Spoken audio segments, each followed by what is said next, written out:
नमस्कार, आदाब।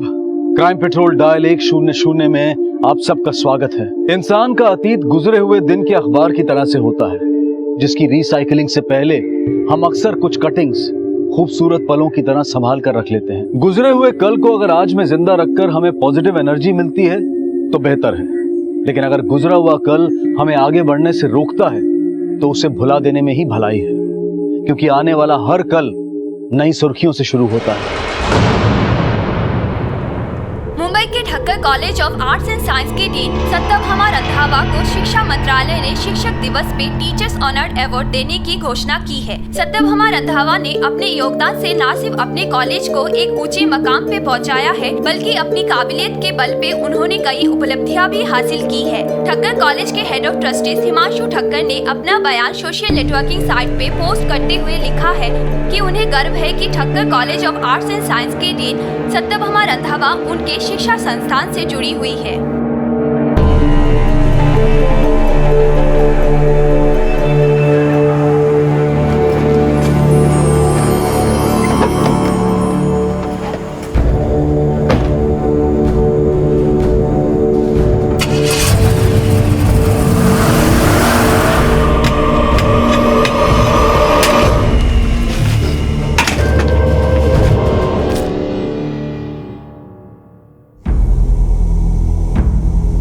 तो आपका कहना है कि आपके कॉलेज की डीन सत्यभामा रंधावा पिछले 4 दिन से कॉलेज नहीं है, उसका फोन भी बंद है और वो अपने घर पर भी नहीं है। जी सर, कल एजुकेशन मिनिस्ट्री उन्हें अवार्ड देने वाली थी, लेकिन वो अवार्ड फंक्शन में भी नहीं आई, तो हमने सोचा कि आपको इन्फॉर्म कर देना चाहिए, क्योंकि कोई ऐसे मौके पर एब्सेंट कैसे हो सकता है। उनकी फैमिली कहाँ है? सर, सत्यभामा डिवोर्सी है और उनकी एक बेटी है रूही, हमारी कॉलेज में पढ़ती है।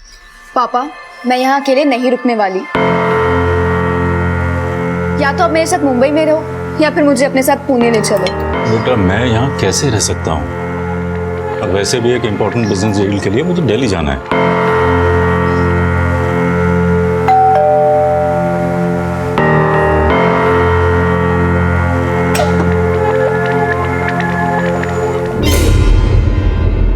संदेश जी, सत्यभामा पिछले 4 दिन से कॉलेज नहीं गई, वो अपने घर पे भी नहीं है, उसका फोन भी बंद है, लेकिन कॉलेज अथॉरिटीज से हमें पता चलता है, आपसे नहीं, कि वो लापता है।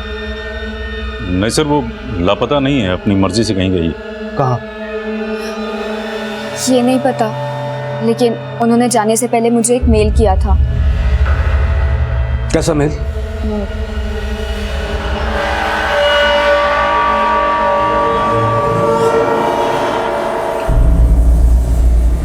रूही, ये मेरी जिंदगी की सबसे बड़ी हार है कि मैं एक अच्छी माँ नहीं बन पाई। मैं अपने आप को इतना छोटा महसूस कर रही हूँ कि किसी से नजरें मिलाने की हिम्मत नहीं जुटा पा रही, इसलिए मैं सबसे दूर जा रही हूँ। कब लौटूंगी ये भी नहीं जानती। मेरी फिक्र मत करना, अपना ख्याल रखना। तुम्हारी माँ।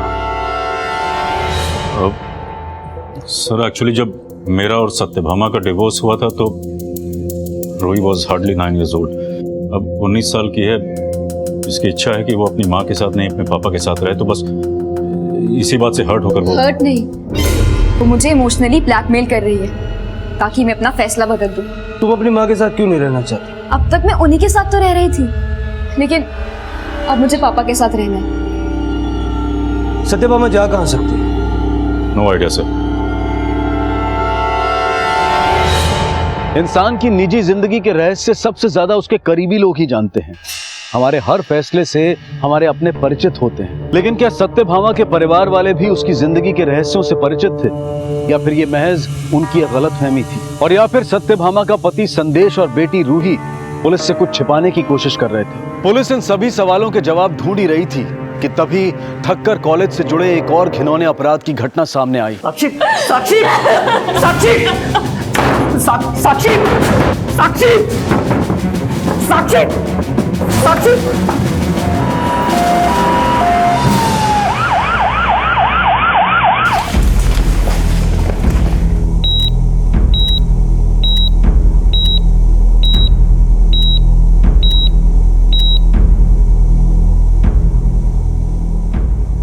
उस पेशेंट की सारी डिटेल्स निकाल के देना।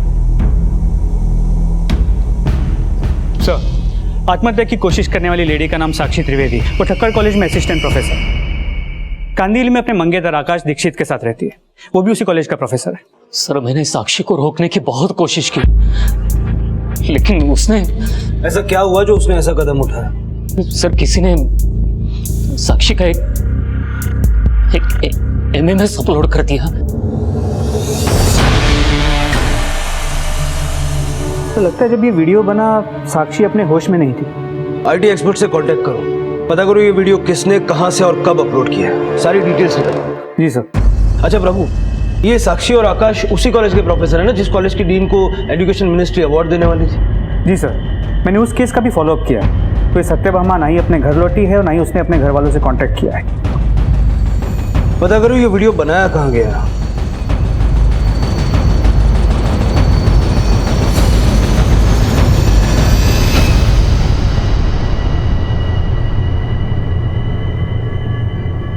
वो वीडियो यही तुम्हारे बेडरूम में बना है। कहीं ये वीडियो तुमने ही तो? नहीं सर, सर मैं साक्षी से शादी करने वाला हूँ। अपनी फियांसे के साथ मैं ऐसा क्यों करूंगा? अगर तुम कुछ नहीं जानते तो साक्षी तो जानती होगी, कुछ बताया उसने? सर साक्षी ने मुझे बात करने तक का मौका नहीं दिया। मतलब? सर कल रात हमारे कलीग ने इस वीडियो के बारे में बताया। आकाश, साक्षी, साक्षी, साक्षी, साक्षी मेरी बात सुनो। साक्षी दरवाजा खोलो। साक्षी। सर, पता चला है कि साक्षी के घर उसी के कॉलेज के 3 स्टूडेंट्स ट्यूशन पढ़ने आते थे। मूव।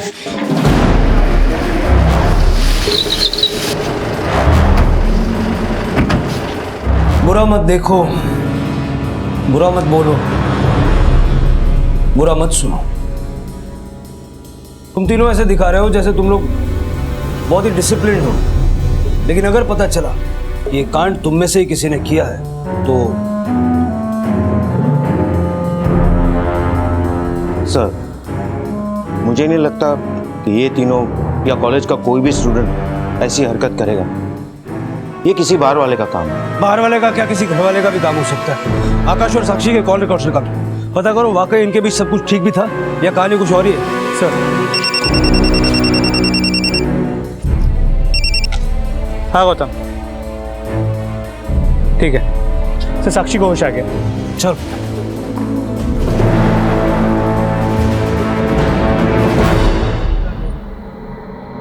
नहीं सर, आकाश ऐसा नहीं कर सकता, मुझसे बहुत प्यार करता है। तो फिर ऐसा कौन हो सकता है जो तुम्हारे ही घर में तुम्हारा वीडियो बना दे और तुम्हें पता ही ना चले?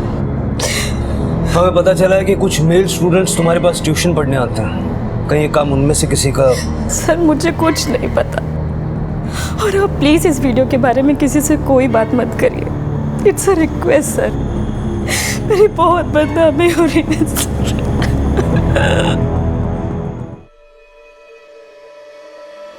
सर ये वीडियो 2 सितंबर दोपहर 12:15 बजे अपलोड किया गया है किसी फेक आईडी से। अपलोड करने वाले ने पीसी या लैपटॉप से नहीं बल्कि एंड्रॉयड फ़ोन से ये अपलोड किया गया। Android phone? जी, लेकिन अपलोड करने के लिए सिम कार्ड का नहीं, वाईफाई कनेक्शन का यूज़ हुआ है। अपलोड कहाँ से हुआ है?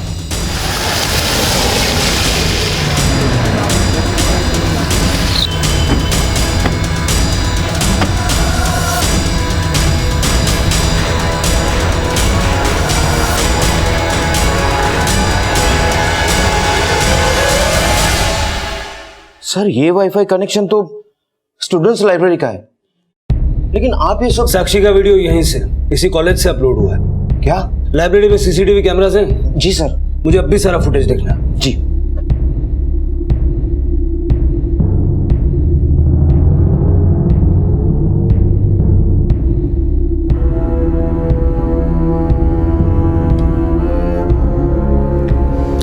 लाइब्रेरी का नीचे फर्स्ट फ्लोर।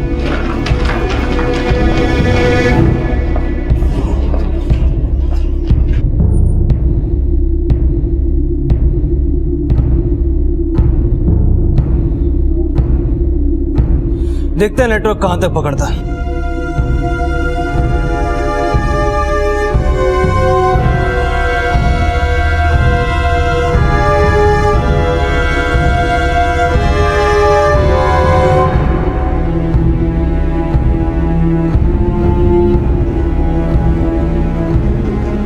नेटवर्क तो फुल है, कैंपस में चल के देखते हैं कहाँ तक नेटवर्क मिलता है।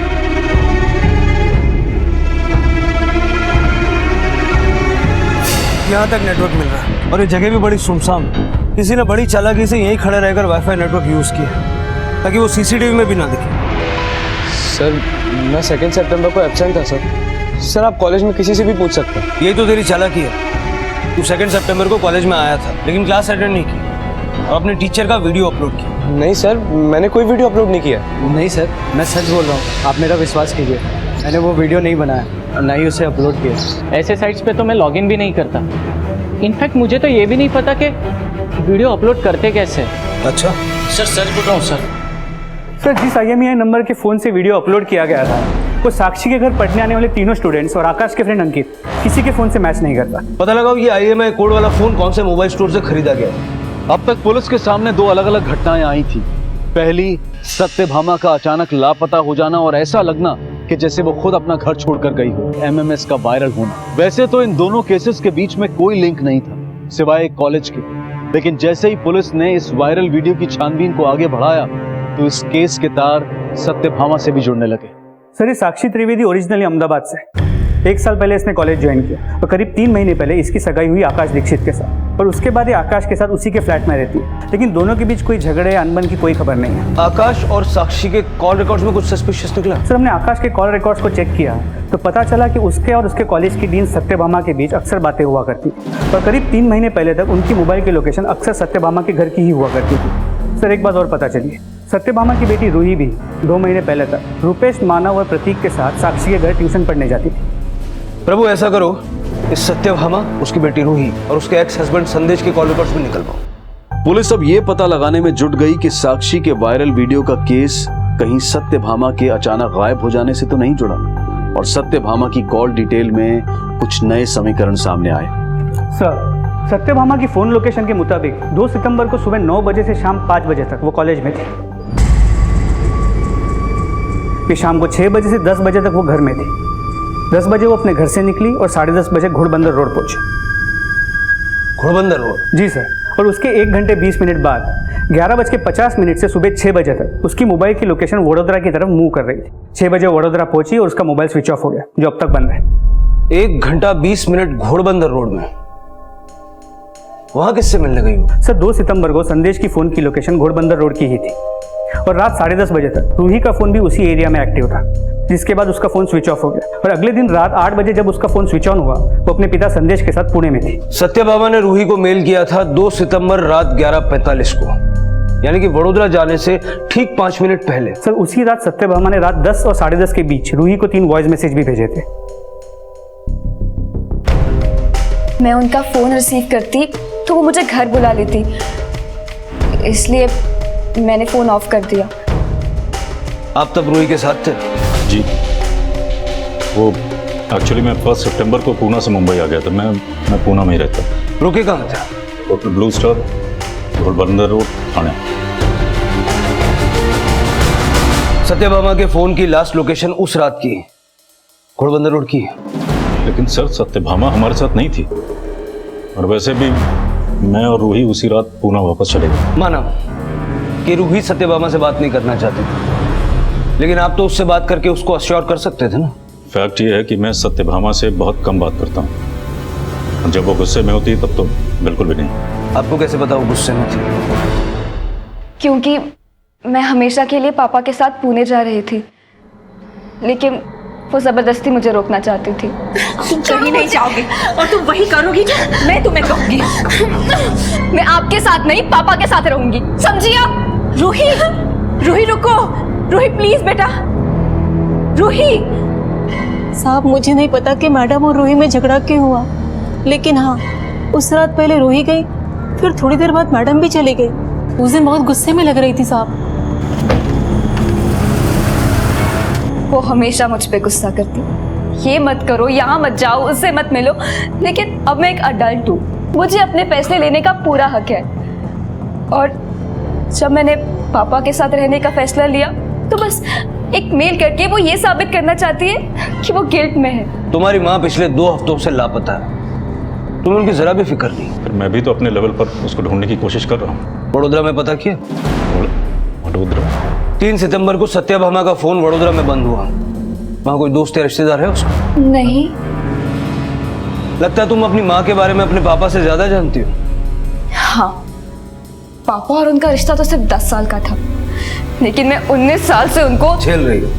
बोल दो, क्योंकि मुझे वैसे भी महसूस नहीं हो रहा कि तुम अपनी माँ से प्यार करती हो। प्यार तो वो भी नहीं करती थी मुझसे। जब मैं 9 साल की थी तो उन्होंने मुझे मेरे पापा से अलग कर दिया। रूही, तुम प्रोफेसर साक्षी के पास ट्यूशन पढ़ने जाती थी? हाँ। फिर छोड़ क्यों दी? ट्यूशन क्या, मैंने तो कॉलेज भी छोड़ दिया। मुझे इस शहर में रहना ही नहीं है। प्रोफेसर आकाश का तुम्हारे घर आना जाना था?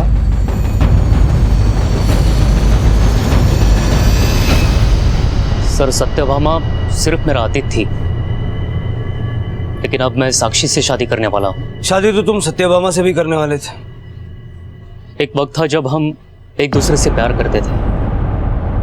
मैं उससे शादी भी करना चाहता था। तो की क्यों नहीं?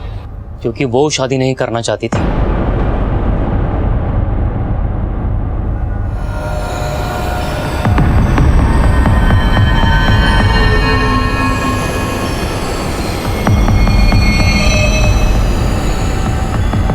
तुम किसी से भी मिलो, मुझे क्या प्रॉब्लम हो सकती है? मैं तो सजेस्ट कर रहा हूँ कि अगर वो इतना पसंद है शादी कर लो उससे। तुम चाहते हो कि मैं शादी कर लूं ताकि तुम मुझे एलिमनी देने से छुटकारा पा लो? भूल गया था कि या तो तुम फ्लर्ट करती हो या फ्रॉड, जैसा तुमने मेरे साथ किया एलिमनी पाने के लिए। इतना पैसा है तुम्हारे पास, 1 लाख रुपए महीना देने के लिए तुम्हारी जान जा रही है? 1 लाख नहीं, तुम्हें जितना पैसा चाहिए ले लो, लेकिन प्लीज रूही को मेरे साथ रहने दो। देखो रूही तो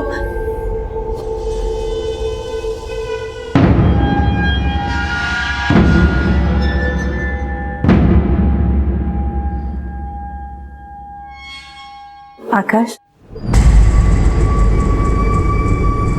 प्लीज गलत मत समझो। कब शादी कर रही हो?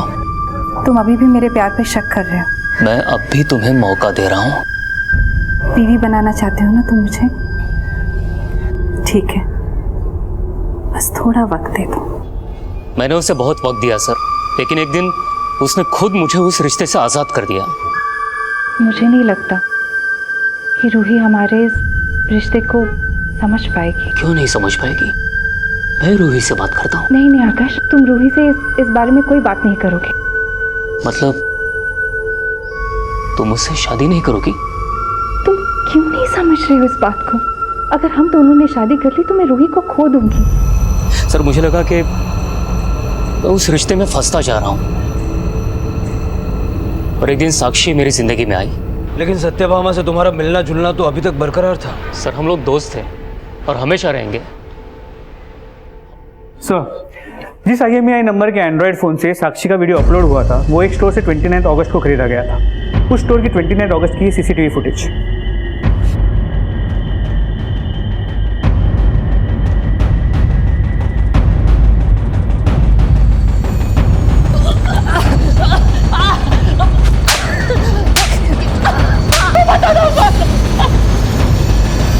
सर, मानता हूँ कि वो वीडियो मैंने अपलोड किया था, लेकिन सच कहता हूँ सर, वो वीडियो मैंने नहीं बनाया सर, वो वीडियो रुपेश ने बनाया था। मैंने तो बस उस वीडियो को मॉडिफाई किया था सर। अरे यार जल्दी करना यार प्रतीक, कितना टाइम लगा रहा है तू? जल्दबाजी मत कर यार, थोड़ी सी भी मिस्टेक हो गई ना तो झट से पकड़ा जाएगा कि वीडियो में तू है। अपलोड किसके कहने तक किया? बस मस्ती में।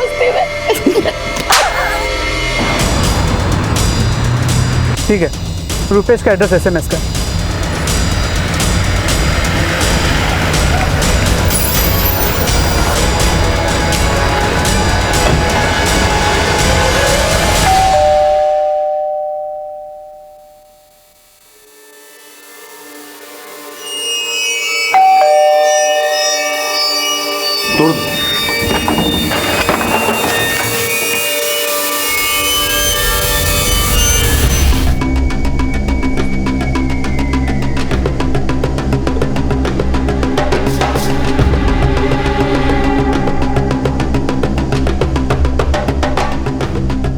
त्याला बरोबर चेक कर, नंतर रूम्स पण चेक कर। Sir sir, suicide note. Rupesh के पॉकेट से मिला है। Sorry Sakshi ma'am, sorry Roohi, sorry Satyabhama ma'am. Sakshi को उसने सॉरी लिखा क्योंकि उसने साक्षी का वीडियो बनाया था, लेकिन ये रूही और सत्यभामा को उसने सॉरी क्यों लिखा? अचानक आत्महत्या कर ली? कहीं ऐसा तो नहीं है कि ये मर्डर है जिसको आत्महत्या की शक्ल दी जा रही है? सर मैंने प्रतीक से फिर से पूछताछ की, लेकिन उसने वही बातें दोहराई जो उसने पहले कबूल की। प्रभु, इस केस में काफी कुछ बार बार दोहराना पड़ेगा। पहले सत्यभामा का अचानक शहर छोड़ देना, साक्षी का वीडियो वायरल होना, इन तीनों केसेस का आपस में कोई ना कोई कनेक्शन जरूर है।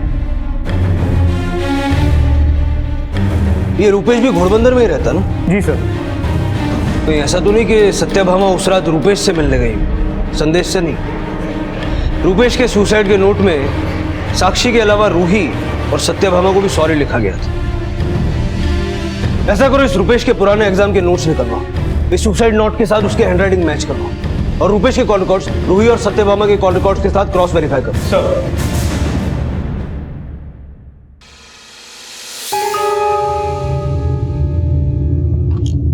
रूही, सत्यभामा का कोई मेल, मैसेज या कोई फोन आया? आपने सिर्फ ये पूछने के लिए मुझे बुलाया? नहीं, तुम्हारे बॉयफ्रेंड का सुसाइडल केस डिस्कस करना था। मेरा कोई बॉयफ्रेंड नहीं। लेकिन तुम्हारे फ्रेंड्स का कहना है कि तुम्हारा और रुपेश का अफेयर था। तुम्हारे call records, messages, social networking sites पर अपडेट्स, फोटोज, इससे तो हाँ, रुपेश मेरा बॉयफ्रेंड था, लेकिन ब्रेकअप हो गया। क्यों हुआ ये बताओगी? मम्मी की वजह से। गिफ्ट्स तो बहुत अच्छे हैं, लेकिन किस खुशी में? एक्चुअली मैं रहने दो, जो तुम बोलना चाहते हो ना पहले मैं ही बोल देती हूँ। I love you. रूही,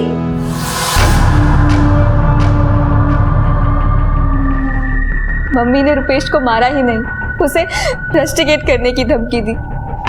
अगर मैं रुपेश से ब्रेकअप नहीं करती तो वो उसका करियर बर्बाद कर देती। रूही, तुम जानती हो तुम्हारी साक्षी मैम के साथ वीडियो में जो लड़का था रुपेश ही था। वीडियो भी उसी ने रिकॉर्ड किया। नहीं सर, रुपेश ऐसा नहीं कर सकता। आपको जरूर कोई गलतफहमी हुई है। रूही, तुम सचमुच कुछ नहीं जानती या ना जानने का दिखावा कर रही हो? मैं कोई दिखावा नहीं कर रही। 2 महीने पहले तुमने ट्यूशन छोड़ा, रुपेश से मिलना भी उससे पहले बंद किया होगा, लेकिन उसके बाद भी सत्यभामा अक्सर रुपेश को फोन करती थी। कहीं ऐसा तो नहीं कि? मुझे नहीं पता वो रुपेश को क्यों फोन करती थी। जब वो आए तब उनसे पूछ लेना। सर, संदेश ने 1 सितंबर को घोड़बंदर रोड के ब्लू स्टार होटल में दोपहर के 2 बजे चेक इन किया। वो 2 सितंबर की रात 10 बजे चेकआउट किया, लेकिन ना रूही उस होटल में गई ना सत्यभामा। प्रभु, कहीं ऐसा तो नहीं कि रूही उस रात पुणे जाने से पहले रुपेश के घर गई हो और रूही और सत्यभामा की झगड़े की वजह संदेश नहीं रुपेश हो? संदेश, रूही और सत्यभामा की मेड कमली, इन तीनों पे नजर रखो। मुझे लगता है इन तीनों ने गलत बयानी की है। और 2 सितंबर की रात को मुंबई से वडोदरा तक के हर टोल नाके का फुटेज मंगवाओ। चेक करो कि सत्यभामा वाकई वडोदरा गई थी या सिर्फ उसके फोन को ट्रैवल करवाया गया। सर,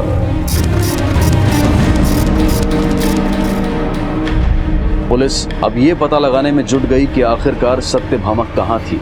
पुलिस हर एंगल से इस केस को इन्वेस्टिगेट कर रही थी और जल्द ही सत्यभामा से जुड़ा एक क्लू उनके हाथ लगा।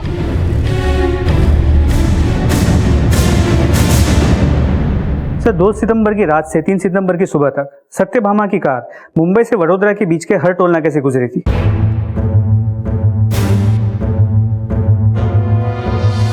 गाड़ी तो सत्यभामा की है, लेकिन चेहरा ठीक से दिखाई नहीं दे रहा। इस गाड़ी ने वडोदरा के आगे कोई टोल नाका क्रॉस किया? नहीं सर। सर, पता चला कि सत्यभामा की मेड कमली ने 3 दिन पहले श्रीहरि ज्वेलर्स से 2.5 लाख की ज्वेलरी खरीदी थी।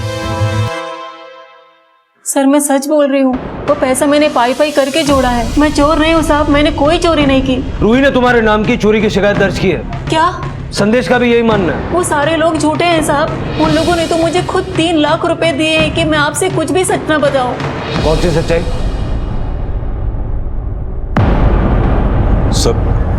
सर, मैं नहीं चाहता था कि वो बात आपको पता चले, क्योंकि उससे सत्यभामा ही नहीं, मेरी रूही, हम सबकी बदनामी होती सर। बस इसीलिए पैसे दिए थे कमली को चुप रहने के लिए। चुप रहने का कोई फायदा नहीं। कमली हमें सब बता चुकी है। 2 सितंबर की रात को तुम्हारे और सत्यभामा के बीच के झगड़े की वजह तुम्हारे पापा नहीं, रूपेश था। आप इतना गिर गई, रुपेश को मजबूर करके आपने उससे इतना घिनौना काम करवाया। रुपेश तुम्हें मेरे खिलाफ भड़का रहा है। वो लड़का सही नहीं है, इसलिए मैंने तुम्हें उससे दूर करवाया था। बुरी आप हैं, इतनी बुरी कि मुझे आपसे बात करते हुए घिन आ रही है। तो तुम सत्यभामा को इसीलिए कोस रही थी कि रूपेश ने साक्षी का वीडियो सत्यभामा के कहने पे बनाया। ये बात तुम्हें रूपेश ने बताई?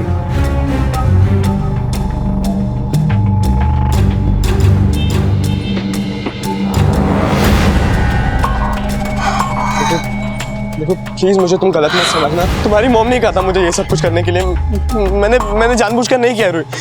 फिर रुपेश ने मुझे बताया मम्मी ने उसे ये वीडियो बनाने के लिए कैसे चीट किया।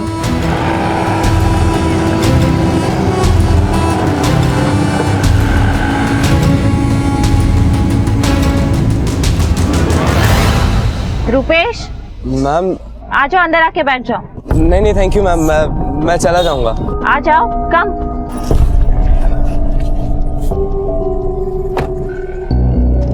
तो तुम रूही से सच्ची में प्यार करते हो या ऐसे ही फ्लर्ट कर रहे थे? नहीं मैम, मैं रूही से सच में। साबित कैसे करोगे?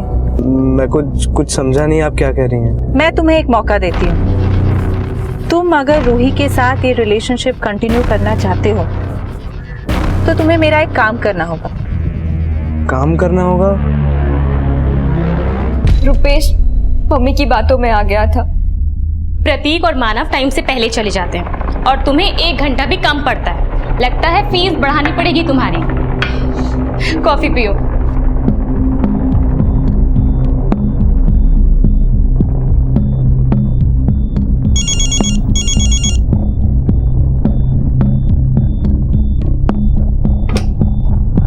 Hello hello hello, blank call थी। हाँ लिखा तुमने? कॉफी पियो, ठंडी हो जाएगी।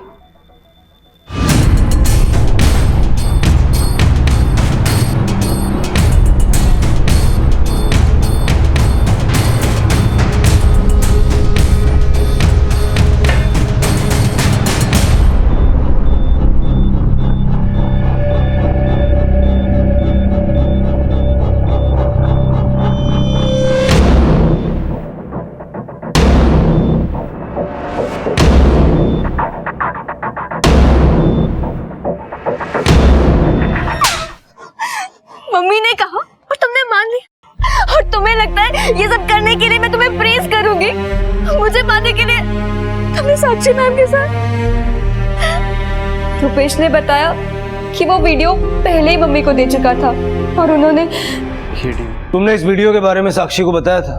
मैं किस मुंह से उन्हें ये बातें बताती? 2 सितंबर की रात को तुम रूपेश के घर गई थी? मैं रुपेश के घर क्यों जाऊंगी सर? उस दिन मैंने सिर्फ मम्मी के साथ ही नहीं, रुपेश से भी सारे रिश्ते खत्म कर दिए थे।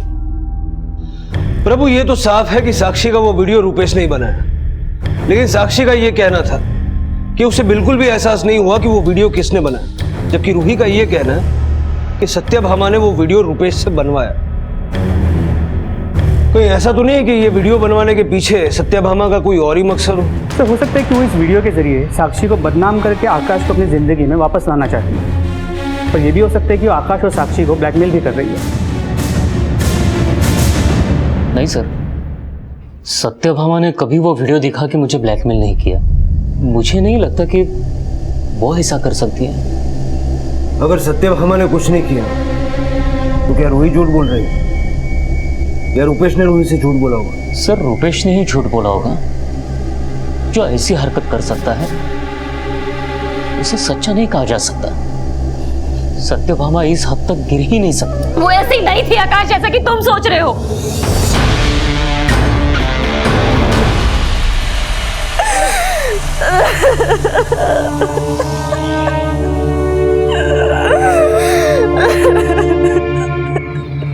ये वीडियो सत्यभामा ने मुझे दिखाया था।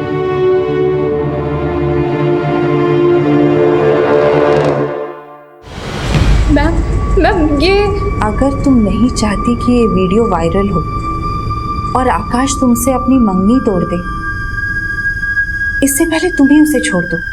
नहीं तो ना आकाश तुम्हारा रहेगा और ना ही तुम्हारी इज्जत। मैम प्लीज ऐसा मत कीजिए मैम, प्लीज मैम, मैम ये वीडियो मैम प्लीज। आकाश सिर्फ मेरा है और मैं तुम्हें हम दोनों के बीच नहीं आने दूंगी। वो वीडियो देखते ही मैं समझ गई थी कि रुपेश ने मेरे साथ। तो तुमने पुलिस कंप्लेंट क्यों नहीं की? मैं बहुत डर गई थी, मैं ये बात आकाश को भी नहीं बता पा रही थी क्योंकि मुझे डर था कि आकाश मुझे गलत ना समझ बैठे। इसीलिए मैंने सत्यभामा को बोल दी कि मैं आकाश से सगाई तोड़ दूंगी। फिर भी मेरा वीडियो अपलोड हो गया।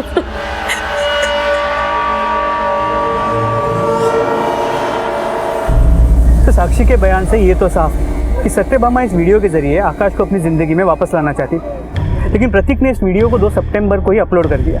जब सत्यभामा को पता चला तो वो घबरा गई कि कहीं वो फंस ना जाए, इसीलिए शायद शहर छोड़ के भाग गई। लेकिन 2 सितंबर की रात को वो घोड़बंदर रोड पर करीब 1.5 घंटा रुकी थी, क्यों और किसके साथ? तो मुझे तो लगता है वो तब रुपेश के ही घर गई होगी अपना गुस्सा निकालने, कि उसने रूही को सारी सच्चाई क्यों बताई। क्या उसे ये भी लग सकता है कि रुपेश ने ये वीडियो अपलोड किया हो उससे बदला लेने के लिए? हाँ प्रभु, लेकिन गुस्सा निकालने के लिए 1.5 घंटा? हाँ गौतम बोलो। ओके सर, सत्यभामा की कार वडोदरा के एक पार्किंग लॉट में मिली है।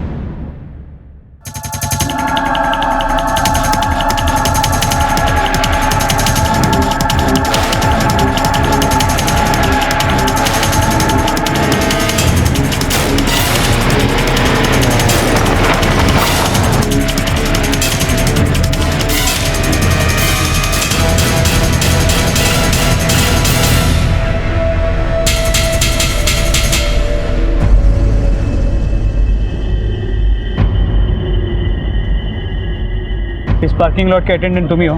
जी सर। ये गाड़ियों की रिकॉर्ड्स कैसे मेंटेन करते हो? सर हम सब ये रजिस्टर में लिख लेते, गाड़ी कब आती है कब जाती है। ये गाड़ी का रिकॉर्ड बताओ।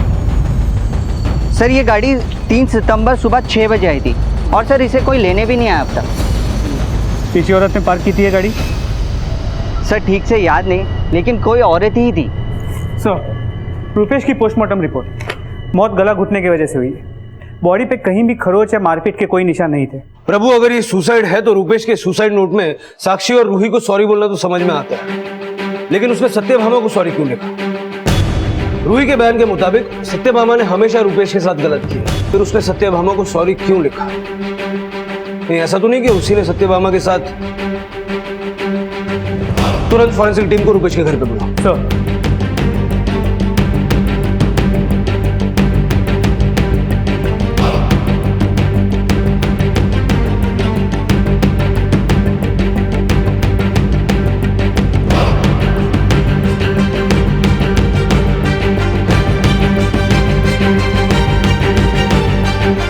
सर यहाँ कुछ ब्लड ट्रेसेस मिले हैं।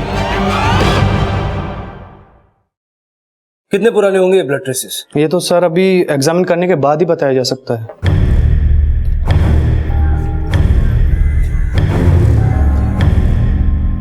सर जो ब्लड ट्रेसेस रुपेश के घर से मिले थे वो रुपेश के ब्लड से मैच नहीं करते, लेकिन मैंने सत्यभामा के हेल्थ सर्टिफिकेट को चेक किया तो पता चला कि वो ब्लड ट्रेसेस सत्यभामा के ब्लड ग्रुप से मैच करते हैं। कितने पुराने blood traces? Sir exact date तो बताया नहीं जा सकता, लेकिन फोरेंसिक टीम के मुताबिक करीब 20 से 25 दिन पहले इस ब्लड को साफ किया गया।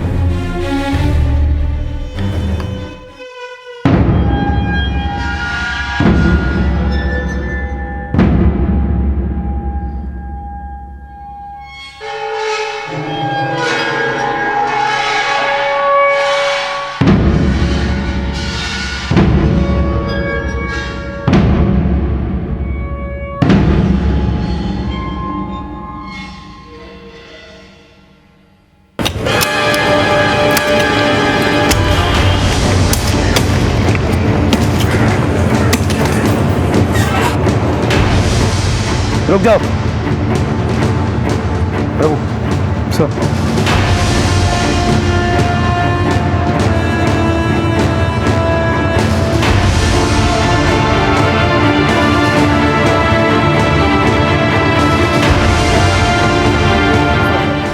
डीएनए टेस्ट से ये साफ हो गया है कि बॉडी सत्यभामा की ही थी, पर पोस्टमार्टम रिपोर्ट के मुताबिक हत्या का समय 2 सितंबर की रात करीब 11:15 बजे का था। अगर रात 11:15 बजे सत्यभामा का मर्डर हो गया तो फिर ये कौन है जो रात 11:15 से सुबह 6 बजे तक मुंबई से वडोदरा सत्यभामा की गाड़ी और फोन लेकर पहुंची? नहीं, मैंने किसी का मर्डर नहीं किया। तुमने सिर्फ सत्यभामा का ही मर्डर नहीं किया, अपने पापा के साथ मिलकर रूपेश को भी फांसी लटका दिया, क्योंकि वीडियो अपलोड होने के बाद अगर रूपेश पकड़ा जाता तो तुम्हारे सत्यभामा के मर्डर की कहानी भी सामने आ जाती। सर आप बेकार में शक कर रहे हैं, हमने ऐसा कुछ नहीं किया है।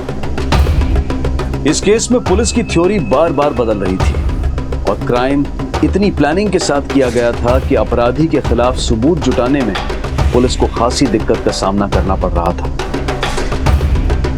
पर फिर एक ऐसा बारीक सुराग मिला जिसने इस केस को सही दिशा दे दी। 2 सितंबर की रात को तेरे फोन का लोकेशन तेरे घर का था, लेकिन 3 की सुबह 11 बजे वलसाड़ के एटीएम से तूने विड्रॉल कैसे किया? सर वो मेरा एटीएम कार्ड खो गया था, मैंने उसी दिन बैंक में कंप्लेंट भी रजिस्टर करवाई थी, आप चाहे तो चेक कर सकते हैं सर। वलसाड़ एटीएम की सीसीटीवी फुटेज चेक कर ली। वडोदरा से मुंबई लौटते हुए तेरे एटीएम कार्ड से तूने नहीं, साक्षी ने पैसे विड्रॉ किए थे।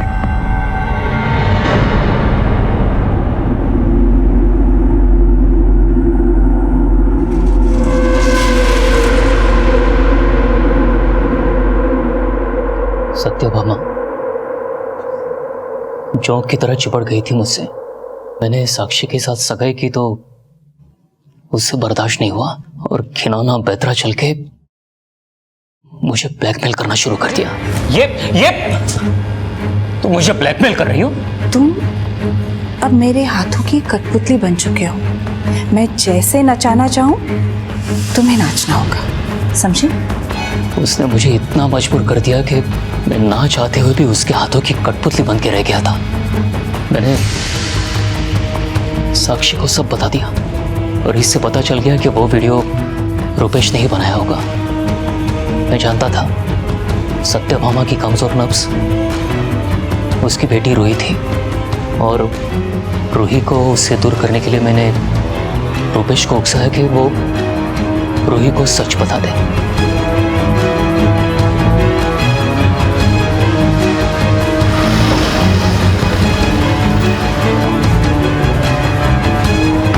मैं जानता था सत्यभामा अपना गुस्सा रूपेश पे उतारने जरूर आएगी।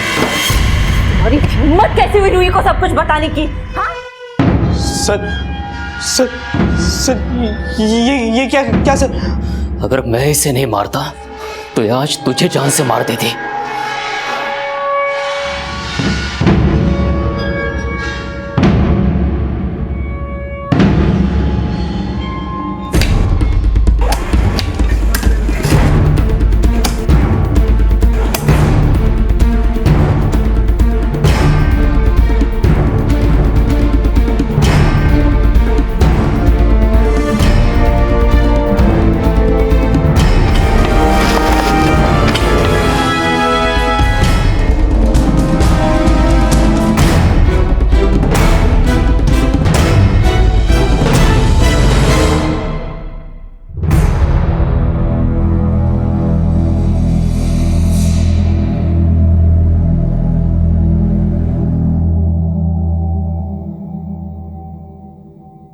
इंसान का एक गलत फैसला एक पल में उसकी जिंदगी तबाह कर सकता है। माना कि इस गलती की शुरुआत सत्यभामा ने की, लेकिन रुपेश, आकाश, साक्षी सब अपनी मजबूरियों को अपराध के रंग में रंगते चले गए। इसलिए बेहद जरूरी है कि कोई भी फैसला लेने से पहले हम एक बार ये जरूर सोचें कि जिन बीते हुए दिनों का हिसाब बराबर करने के लिए हम अपने आज को गवा रहे हैं, आने वाले कल में सिर्फ उसका परिणाम ही हासिल होगा, जिसे बदलने की जरा सी भी गुंजाइश बाकी नहीं होगी।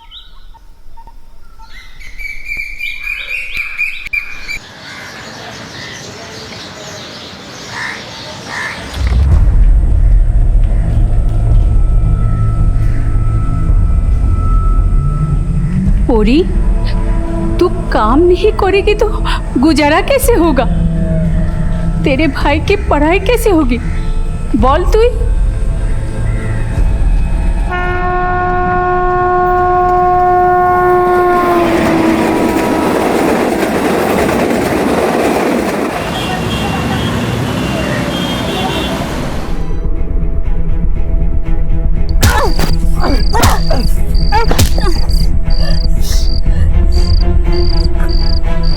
कच्चे घड़ों को जल्दी पकाने के लिए आग दिखाई जाती है, लेकिन जब कच्ची उम्र शोलों पर चलने पर मजबूर हो तो जिस्म भले ही खिलौना लगे, लेकिन इरादे किसी मजबूत पर्वत से कम नहीं होते। और किसी के इशारों पर नाचने वाली कठपुतली जब अपने कदमों पे खुद थिरकने की ठान लेती है तो किसी के रोके नहीं रुकती। ये केस एक ऐसी बच्ची का है जिसका बचपन अभावों में गुजरा और इन्हीं अभावों में तबाह भी हो गया। तो क्या अपनों की बुनियादी जरूरतों को पूरा करने की कोशिश ने ही पोरी को एक अपराधी बना दिया था? आखिर क्या वजह रही होगी कि पोरी गुनाहों की सीढ़ियां चढ़ रही थी और एक मामूली चोर से एक खूनी और एक बच्चा चुराने वाली बन गई?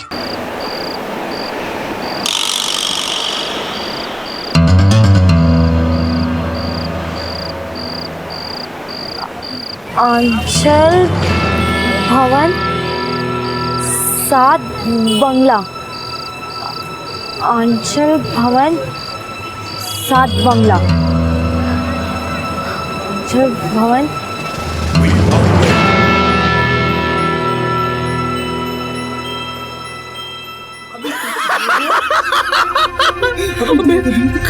कहाँ से लाए यार तुम?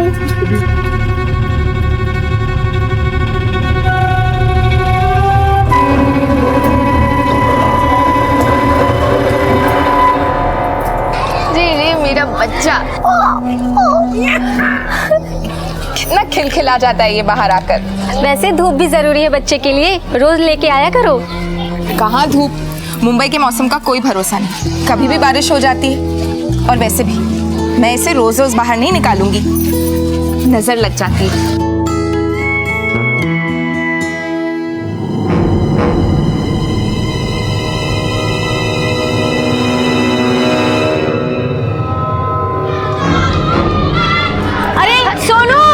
सोनू झगड़ा मत करो।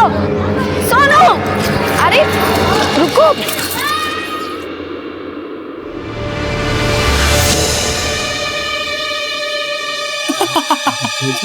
कहाँ से लाए?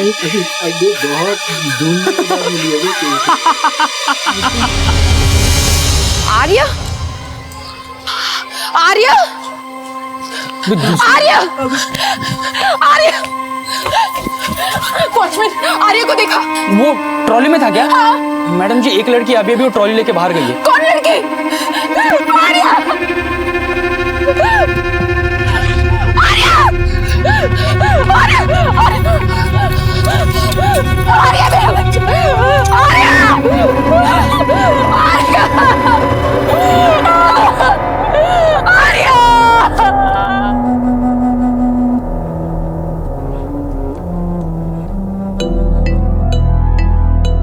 आपको पता है कौन थी वो लड़की जो आपका बच्चा चुरा के भागी है? नहीं मैडम, मुझे नहीं पता। अग्निहोत्री जी के ड्राइवर ने उसे देखा था। सर, मैंने उसका चेहरा तो नहीं देखा, पर कोई 15-16 साल की लड़की होगी। गंदे से कपड़े पहने हुए थे। मुझे लगा बच्चे की आया है तो बाहर घुमाने ले जा रही है। ठीक है, जा सकते हो। अगर वो लड़की किसी किडनैपर गैंग से है तो बच्चे के पेरेंट्स को फिरौती के लिए कॉल आ सकता है। उनका फोन सर्वेलेंस पे डलवाओ और चाइल्ड ट्रैफिकिंग और बेगर्स गैंग से जुड़े जितने भी क्रिमिनल्स रिहा हुए हैं सबको लाइन अप करो। Okay sir. और एक टीम आंचल भवन के आसपास के एरिया में पूछताछ के लिए भेजो, शायद उस लड़की का हुलिया सामने आए। Right sir.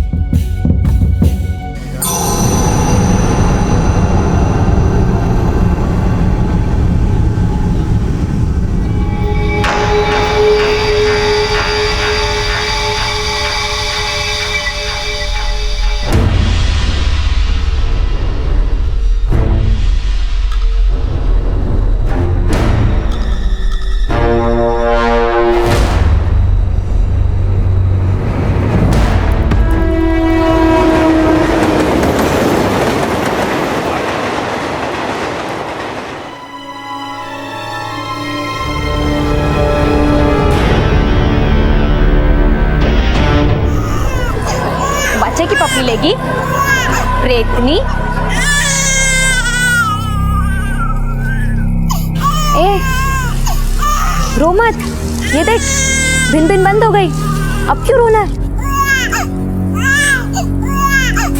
यार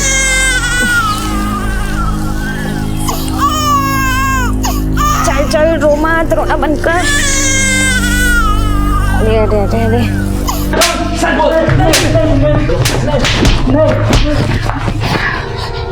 क्यों अपनी अस्थि पंजर तुड़वाना चाहते हो तुम लोग? बोलते क्यों नहीं हो? कौन शामिल है इस किडनैपिंग में? अरे शपथ मैडम, मुझे कुछ पता नहीं है औरत कौन है और उसने बच्चा क्यों चुराया, मुझे बिल्कुल पता नहीं है मैडम, मुझे छोड़ दो मैडम। सर जो हिस्ट्री शीटर से सबको तोड़ा, लेकिन सर किसी को कुछ नहीं पता। तो फिर वो लड़की थी कौन और बच्चे को क्यों किडनैप करके गई? सर आंचल भवन के पास वाले एक पान वाले का कहना है कि 15-16 साल की लड़की ने आज ही उससे आंचल भवन का पता पूछा था। वो पान वाला लड़की का स्केच बनवा सकता है? सर उसे उसका चेहरा ठीक से याद तो नहीं है, लेकिन उसका कहना है कि अगर उस लड़की को दोबारा देखेगा तो जरूर पहचान लेगा। सर पान वाले के हिसाब से ये लड़की 15-16 साल की थी और इसने भी मैले कपड़े पहने थे। सर सेम डिस्क्रिप्शन उस ड्राइवर ने दिया था। मतलब दोनों लड़कियां एक ही हैं और वो आंचल भवन का पता पूछ रही थी। इसका मतलब वो जानती थी कि उसे बच्चा कहां से उठाना।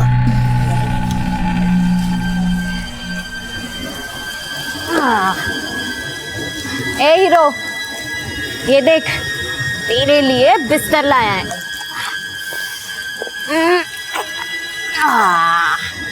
आजा, शाबाश। ये क्या हिचकी? कौन याद कर रहा है तुमको? लोमड़ी या सियार या फिर तितली? ये अब रो क्यों रहा है? रे रो क्यों रहा है अब तू? इतना रोएगा? चुप हो जा। तेरी ये हिचकी किचकिच बंद भी कर, माथा खराब हो रहा है। ये हिचकी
चुप हो जा, कितना रोएगा।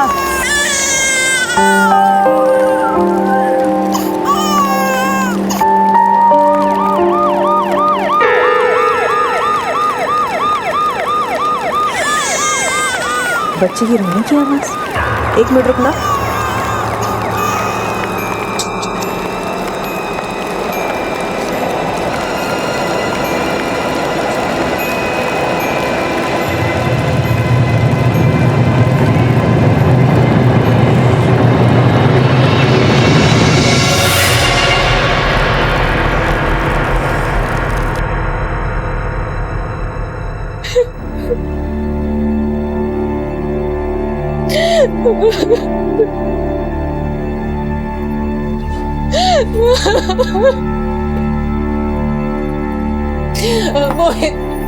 मोहित मुझे मेरा बच्चा वापस ला दो। मैं उसके बिना मर जाऊंगी, मैं मर जाऊंगी, मैं जी नहीं पाऊंगी। मोहित प्लीज मुझे मेरा आजा वापस ला दो, मैं मर जाऊंगी। अच्छी जगह ढूंढ लेते हैं। फिंगर बोलो।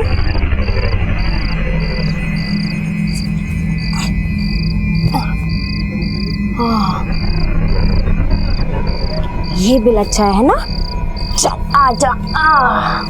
ए देखो, ये है हमारा नया बिल। अब हम दोनों को इधर ही टाइम पास करना है। हाँ, पुलिस भी हमें नहीं पकड़ पाएगी, है ना? फिर हम दोनों यहाँ से चले जाएंगे और शिकारी बाल नोचते रह जाएंगे।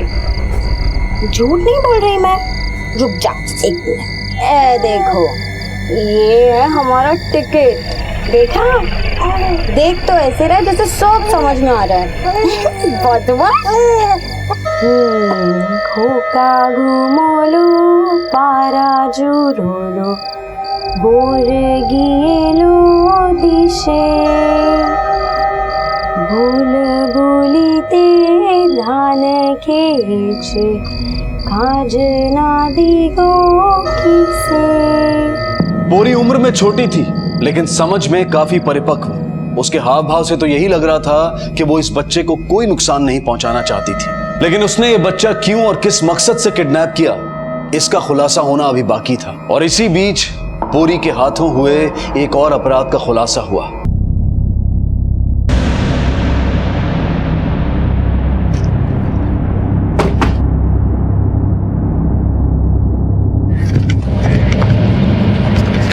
सर इसी ने बॉडी देखी थी पहले। अच्छा, बॉडी कब देखी? सर आज सुबह जब मैं इधर से गुजर रहा था तब। शायद इसी पत्थर से उसे मारा गया है। बॉडी टर्न करो।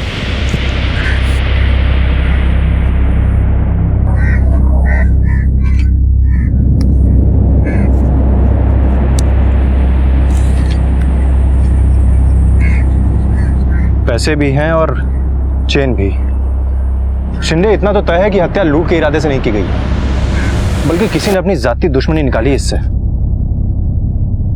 तरुण साल्वे। सर आर्य 2 दिन से लापता है और अब तक आप कुछ पता नहीं लगा पाए। 3 महीने का छोटा सा बच्चा है सर, हर 4 घंटे में दूध पिलाना होता है। देखिए, मैं आपकी और बच्चे की तकलीफ समझता हूँ, लेकिन अब तक कोई ऐसा सुराग हाथ नहीं लगा जिससे हम उस लड़की तक पहुंच सके। हाँ, लेकिन पूछताछ से यह सामने आया है कि वो लड़की आपकी सोसाइटी में पर्पस ले आई थी बच्चा चुराने। किसी लड़की से आपका डायरेक्ट या इनडायरेक्ट कोई कनेक्शन है जो आपके बेटे को किडनैप करे? सर अगर हमें किसी पे शक होता तो हम आपको पहले ही बता देते। शिंदे, इस जंगल में जाने का सिर्फ एक यही रास्ता है। इसका मतलब कि सीसीटीवी कैमरा में कुछ ना कुछ तो कैप्चर हुआ होगा। एक काम करो, पिछले 3 दिनों के सारे फुटेजेस मंगवाओ। सर पोस्टमार्टम रिपोर्ट के मुताबिक हत्या की वजह एक्सेसिव ब्लीडिंग है और हत्या का समय 27 जुलाई रात 1 बजे के आसपास का है। और सीसीटीवी फुटेज? सर आ गई है।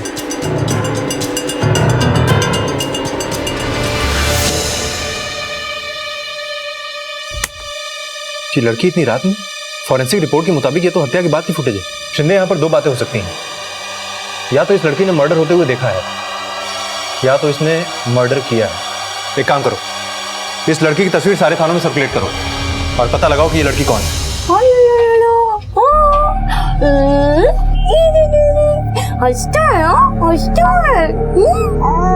अरे क्या हुआ? उंगली क्यों चूस रहा है?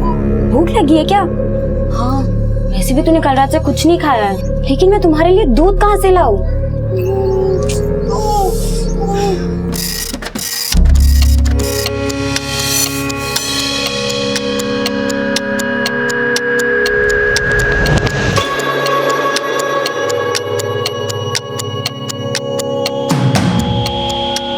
सर मैंने उसका चेहरा तो नहीं देखा, पर कोई 15-16 साल की लड़की होगी, गंदे से कपड़े पहने हुए थे। मुझे लगा बच्चे की आया है, बच्चे को घुमाने ले जा रही है।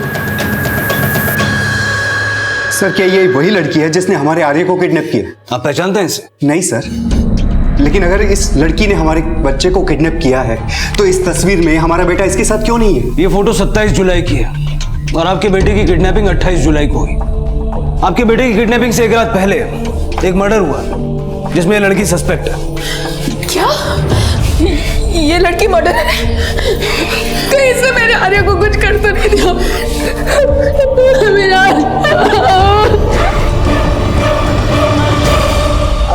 दादा, थोड़ा दूध मिलेगा? बच्चे को भूख लगी है। पैसे हैं तेरे पास? जैसे तू मुंडी हिला रही है ना, वो अच्छा कदम मिला।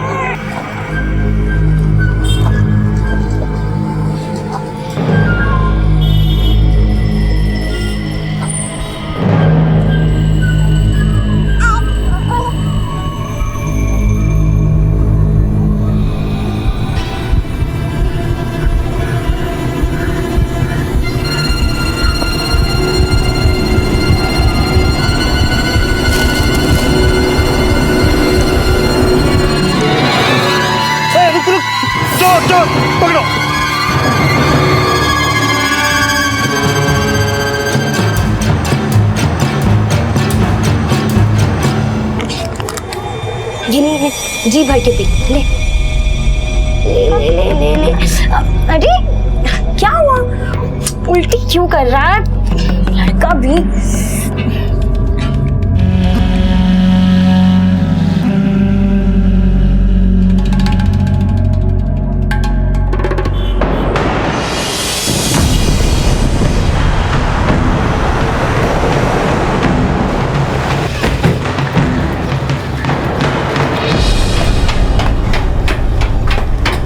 देखिए सालवे जी, ये सच है कि अब आपका बेटा इस दुनिया में नहीं है।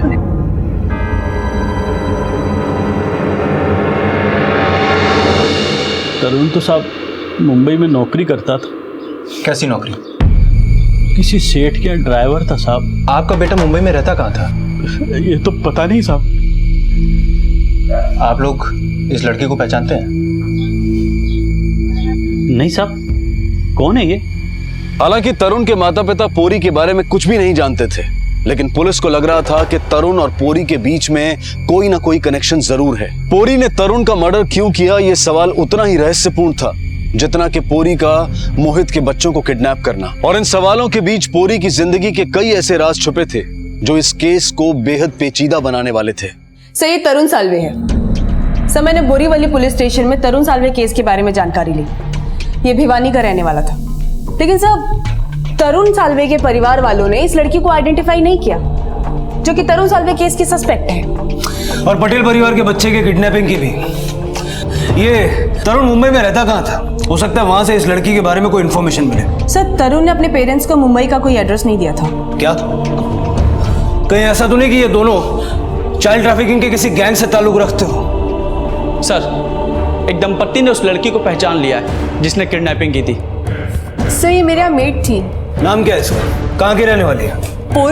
पोरी नाम है इसका, बंगाल से आई है ये। सर, 1.5 साल पहले चोरी करते हुए मेरी वाइफ ने रंगे हाथों पकड़ा है इसे। सर,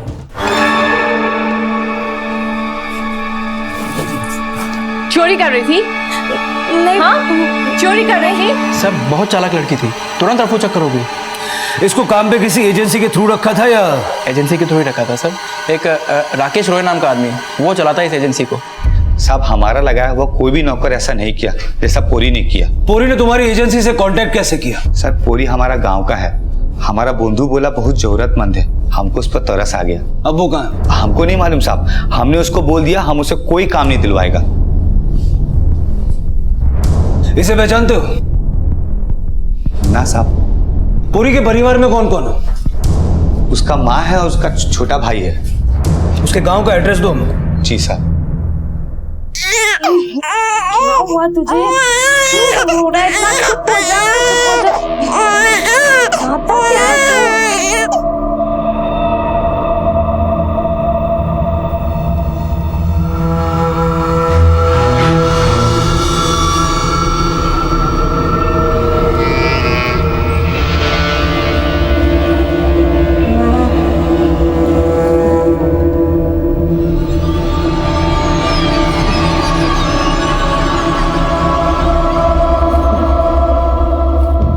दीदी, आपसे कुछ पूछना था। चोरी, किडनैपिंग, मर्डर, इतनी सी दिखने वाली बच्ची इतने सारे अपराधों में शामिल है। लगता है ये सब करके या तो ये अपने गांव जा चुकी है या जाने की तैयारी में है। तेरी भूख प्यास मिटाने के चक्कर में कितना भागा दौड़ी कर रही हूँ मैं। इतना तो अली बाबा के 40 चोर भी नहीं दौड़े होंगे। और तू हंस रहा है? हाँ, वैसे क्या देख रहा है? हाँ, देख, अब इससे भी खाना पड़ेगा मुझे। नहीं, मेरी पूरी कभी कुछ गलत नहीं कर सकती। वो तो मेहनत की कमाई से हमारा पेट भरती है। अभी कहाँ मेहनत कर रही है वो? मुंबई में। मुंबई में कहाँ? मुझे नहीं पता। वो राकेश रॉय काम पे लगाया था उसको। उसने जहाँ उसे काम पे लगाया था वहां से पहले वो चोरी करके भागी है। अभी कहाँ है? मेरी बेटी चोर नहीं है। चोर नहीं है तो कहाँ है वो? वही मैं आपसे पूछ रही हूँ। कोई फोन, कोई पता, कुछ तो जानती होंगी आप उसके बारे में? हाँ, 1 महीना पहले पास के घर में फोन आया था उसका। क्या बोल रही थी? ज्यादा कुछ नहीं, बस हलचल की बात हुई और हाँ, पूछा था पैसा मिल गया क्या? बस और कुछ नहीं। कितना पैसा भेजती थी वो? 5,000 रुपये हर महीने मेरे खाते में आ जाता है। इसको जानती है? नहीं। कौन है ये? इसका मर्डर किया उसने और एक बच्चा भी चुराया। सोच देख कितना कमाई हो गया। कौन है तू? कहाँ से है ये? अभी तो चिल्ला चिल्ला के सिक्के जमा कर रही थी, अब गूंगी बन गई है। छीन ले इसके पैसे। देख नहीं, ये इलाका हमारा है। पैसे नहीं, दे पैसे। नहीं, पैसे दे। ये मेरे बच्चे के लिए है, उसे दूध पिलाना है। 14 से ऊपर की दिखती नहीं है, बच्चा पैदा कर लिया। कहाँ से उठा के लाई है? उसके बैग में भी पैसे देंगे। छीन बच्चे से छोड़ो। दे पैसे दे सकते। वो मेरा झोला है, उसमें मेरा टिकट है। छोड़ो।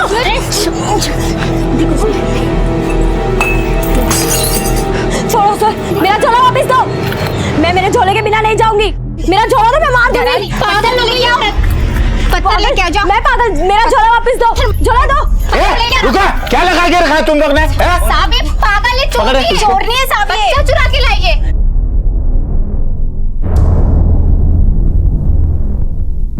हाँ सर, ये वही लड़की है जो मेरी दुकान से चोरी करके भागी थी।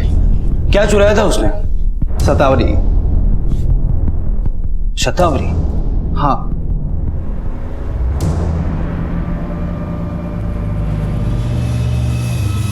बड़ी शेरनी बननी थी ना, अब पुलिस चूहे की तरह धुनाई करेगी ना, तब अकल आएगी।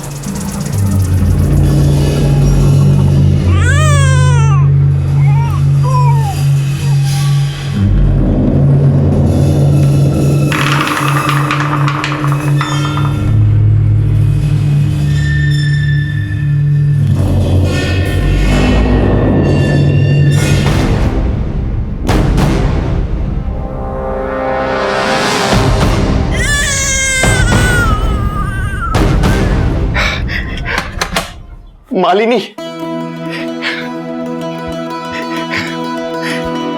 मालिनी, मालिनी, हमारा बेटा आर्य मिल गया।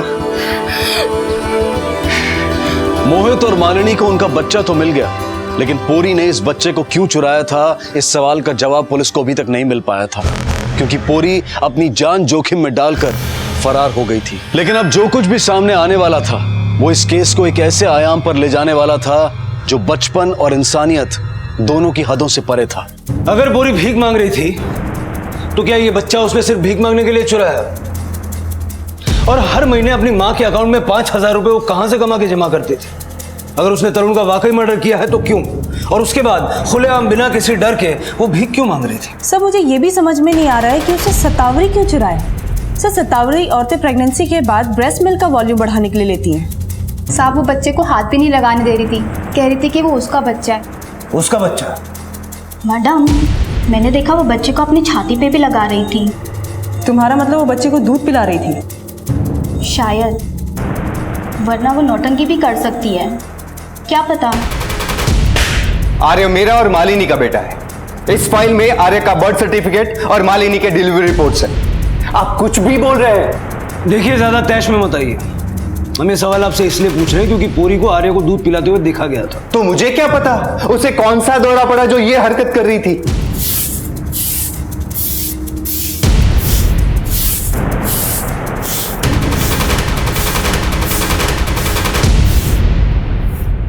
अरे कोई पकड़ो उसे, बच्चा लेकर भाग रही है। अरे भैया पकड़ो उसे, नहीं तो बच्चा लेकर भाग जाएगी। अरे पकड़ो कोई उसको, पकड़ो पकड़ो। सर मैंने आर्य का बर्थ सर्टिफिकेट और मालिनी का डिलीवरी सर्टिफिकेट क्रॉस चेक करा है। सर हॉस्पिटल के रिकॉर्ड के मुताबिक आर्य मालिनी की कोख से ही पैदा हुआ है। सर मलाड के नथाले से एक बच्ची चोरी हो गई है और वहाँ की वार्डन ने पोरी को आइडेंटिफाई कर लिया है। पोरी वो लड़की है जिसने बच्ची चोरी की है। सर कहीं ऐसा तो नहीं है लड़की पागल है या फिर किसी मेंटल ट्रॉमा में है? क्या पता इसने अपना बच्चा सच में खो दिया है और अभी कंफ्यूज्ड है। हो सकता है कि ये कंफ्यूज्ड हो या फिर शातिर। इस लड़की को समझने के लिए हमें इसके अतीत को अच्छे से खंगालना होगा। शिल्पा। Yes sir. पता करो हर महीने अपनी माँ के अकाउंट में 5,000 ये कहां से लाके जमा करती है। Okay sir.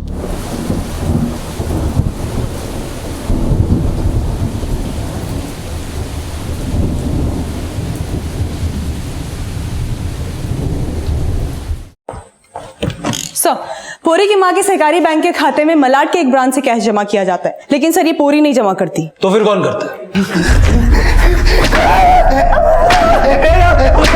बताता हूँ साहब, पोरी का माँ का खाता में पैसा हम ही डालता था साहब। मतलब तू चाइल्ड ट्रैफिकिंग का धंधा करता है और पूरी तेरे लिए बच्चे किडनैप करके लाती है? ना साहब, ये तो पैसे क्या खैरात में बांटता है? हमको कोई और पैसा देता था साहब।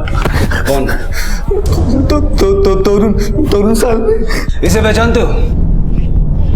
ना साहब। तरुण साल्वे को तो तू जानता ही नहीं था ना? हम झूठ बोल रहा था। क्यों देता था वो पैसे? साहब चोरी के चलते जब पूरी का काम छूटा था तो तरुण साल्वे उसको काम दिलवाया था। यही दोनों मिलकर कुछ खिचड़ी पका रहा था साहब। तरुण साल्वे के मर्डर में तेरा क्या हाथ है? हमारा कोई हाथ नहीं है साहब। तू तरुण को जानता था, ये बात हमसे पहले क्यों छुपाई? तो तरुण साल्वे हमको 8,000 रुपये महीना देता था। हम पूरी का माँ का खाता में खाली 5,000 रुपये डालता था, इसलिए झूठ बोला।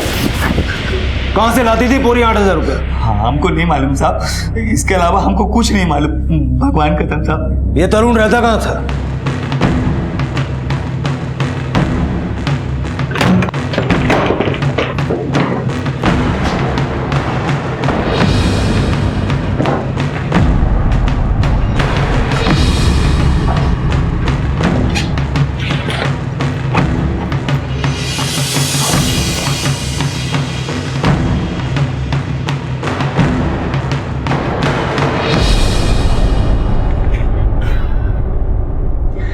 कपड़े देख के तो लगता है कि शायद पूरी तरुण के साथ रहती थी।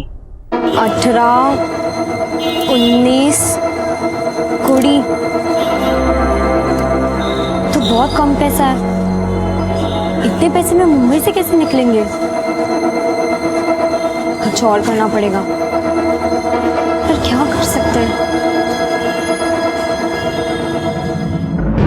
ए दादा, आओ आओ, दीदी आप भी आओ, मैं खेल दिखाऊंगी, मैं इस बच्चे के लिए कुछ भी कर सकती हूँ। दादा आओ आओ, दीदी आप भी आओ, सब आओ, मैं खेल बताऊंगी। मैं ये ईटा है ना, मैं ये ईटा भी खा सकती हूँ।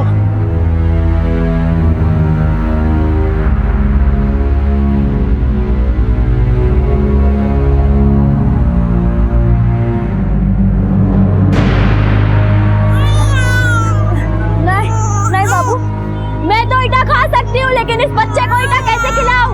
इसके लिए दादा पैसे दे दो दादा।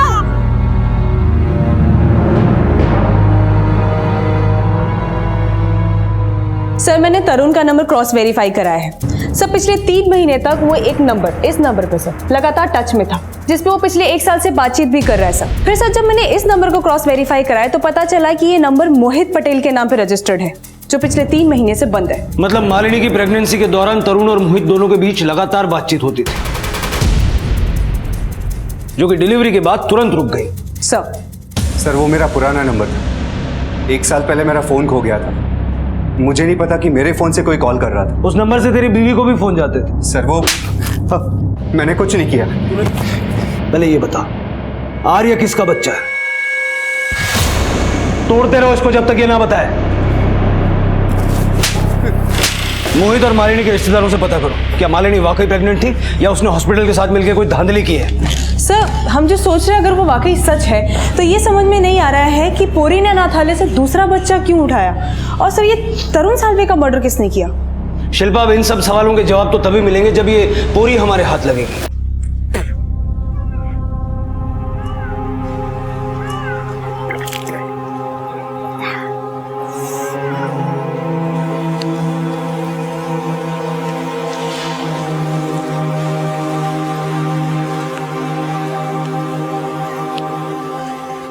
ए चुटकी, खेल देखा मेरा? ये देख कितने पैसे मिले हैं, देखा? मजा आया ना? अब सब ठीक हो जाएगा और फिर हम दोनों गांव जाएंगे और फिर हमें कोई नहीं ढूंढ पाएगा, है ना? अरे तू इतनी शांत क्यों है? लाल तो बड़ा परेशान करता था, हिचकी उल्टी सब लफड़े करता था, लेकिन तू इतनी चुप क्यों है? हाँ, भूख लगी है क्या? अरे ये क्या, तू तो बहुत गर्म है, तुझे तो बहुत बुखार है। छुटकी बहुत गर्म है। अच्छा जल्दी कुछ नहीं होगा चुटकी, तुझे मैं तुझे दवाखाना लेके जाऊंगी, कुछ नहीं होने दूंगी चुटकी को, कुछ आजा।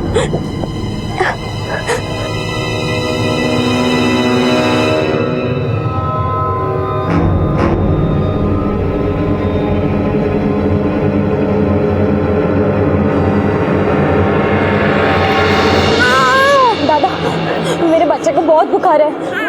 इससे नाप कितना बुखार है और अगर ज्यादा हो तो ये दवा खिला देना, ठीक हो जाएगी। अरे पैसा ये लो, अब सब ले लो। सर मैंने मालिनी और मोहित के रिश्तेदारों से बात की तो उसके रिश्तेदारों ने बताया कि उन्हें मालिनी की प्रेगनेंसी के बारे में आर्य के पैदा होने के बाद पता चला। मतलब हमारा शक सही निकला? Yes sir. और सर ये शक एक और बात से पुख्ता होती है कि मालिनी को ये बच्चा शादी के 7 साल बाद पैदा हुआ। एक नाबालिग लड़की के मां होने का यह खुलासा हैरत से भरा हुआ था, लेकिन अगर वो सच में उस बच्चे की मां थी तो फिर उसने अनाथालय से दूसरा बच्चा क्यों चुराया? कहीं पूरी दिमागी रूप से बीमार तो नहीं थी? ये क्या है? अरे दवा देख, दवा है ना, हम दवा पीते हैं। हाँ 1 मिनट। हाँ दवा पीना। शाबाश, अब ना सो जा, ठीक है चुटकी, ठीक हो जाएगी ना फिर, सो जा।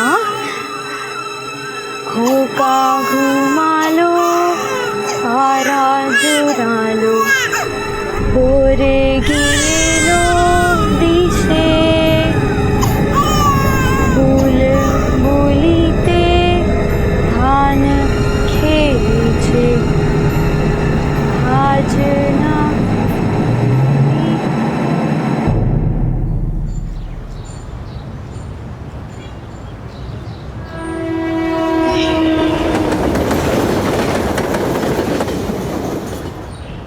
चुटकी अब तक सो रही है?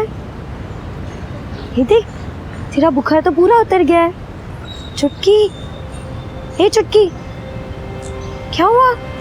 तू रो क्यों नहीं रही है? हाँ ए चुटकी, क्या हुआ तुझे?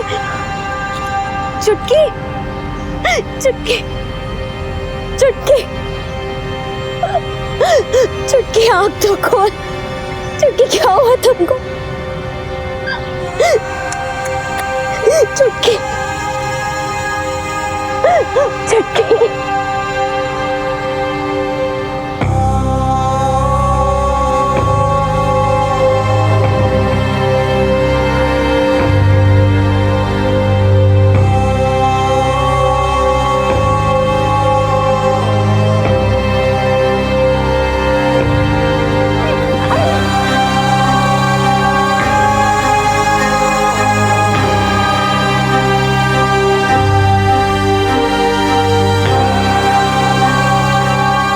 कौन है वहाँ?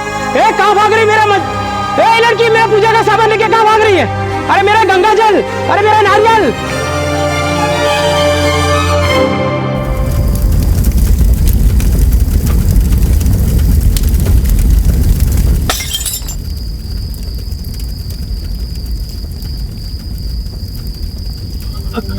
कौन? क्या चाहिए? मेरी बच्ची का अंतिम संस्कार करना है। किसका बच्चा है? बोला ना मेरा, जल्दी करो अंतिम संस्कार। इसका नहीं तो आत्मा भटकेगी इसकी। कोई चालाकी नहीं। हाँ कोई चालाकी नहीं करूंगा। करता हूँ।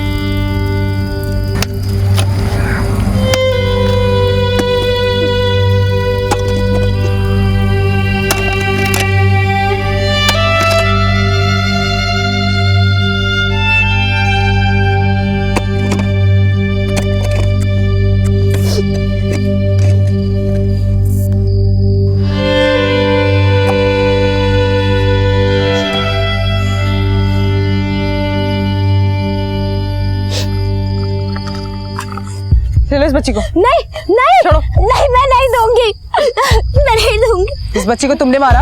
हाँ नहीं मैडम,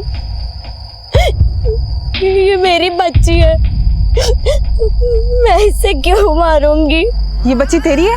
हाँ मेरे गांव में बोलते हैं कि अगर बच्चे का अंतिम संस्कार ना हो तो उसकी आत्मा भटकती रहती है। मैडम, मेरे छुटके का अंतिम संस्कार हो जाने दीजिए। मैं हाथ जोड़ती हूँ। सच सच बताओ, तुम्हारे साथ हुआ क्या था? अगर वो बच्ची तुम्हारी है तो तुमने आंचल भवन से मोहित और मालिनी का बच्चा क्यों उठाया? क्योंकि वो बच्चा भी मेरा है साहब। मोहित और तरुण को कैसे जानते हो? तरुण सालवे पहले मोहित सेठ का ड्राइवर था। जब राकेश ने मुझे काम देने से मना कर दिया तब तरुण ने मेरी मदद की, अपनी खोली में रखा और फिर एक दिन मुझे बोला, तेरे लिए मस्त काम ढूंढा है मैंने। कैसा काम? बढ़िया काम है, बस तेरे को माँ बनना है। माँ? हाँ माँ, सरोगेट मदर बनने के लिए बोल रहा हूँ मैं तेरे को। Surrogate mother? ये क्या होता है? तो वो मुझे बोला कि आजकल औरत लोग बिना कुछ किए माँ बन सकते हैं और अगर मैं ये काम करूँ तो वो मेरी माँ को पैसे भेजता रहेगा।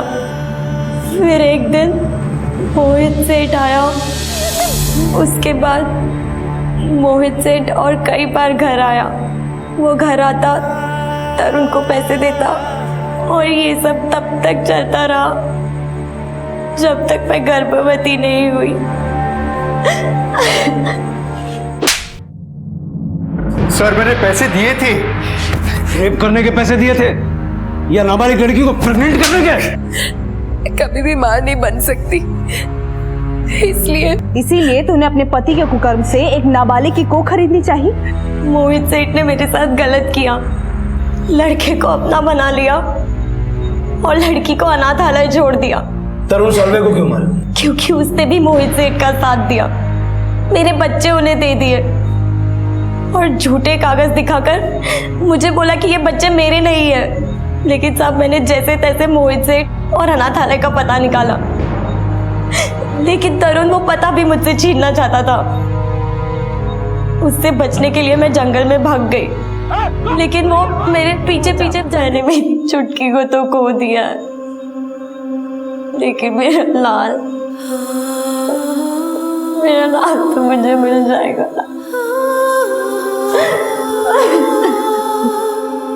अपना और अपने परिवार का पेट भरने के लिए पूरी जो संघर्ष कर रही थी, उस संघर्ष में पूरी जैसे न जाने कितने बच्चे अपने परिवार से दूर दरबदर की ठोकरें खा रहे हैं। लेकिन किसी की भूख और प्यास का इतना सस्ता सौदा कोई कैसे कर सकता है कि पहले एक नाबालिग को अपनी हवस का शिकार बनाए और फिर उसकी कोख से अपना कुल दीपक पैदा करवाने की सोचे। अब मैं अनूप सोनी आपसे विदा लेता हूं, फिर मुलाकात होगी अगले एपिसोड में एक और चौंका देने वाले केस के साथ। तब तक अपना और अपने परिवार का ख्याल रखें और देखते रहें क्राइम पेट्रोल डायल 100। सबक एक को, सीख हम सबको। जय हिंद। क्राइम पेट्रोल्स के और भी दिलचस्प कहानी देखने के लिए हमारे चैनल को सब्सक्राइब करें और बेल आइकॉन दबाना न भूलें।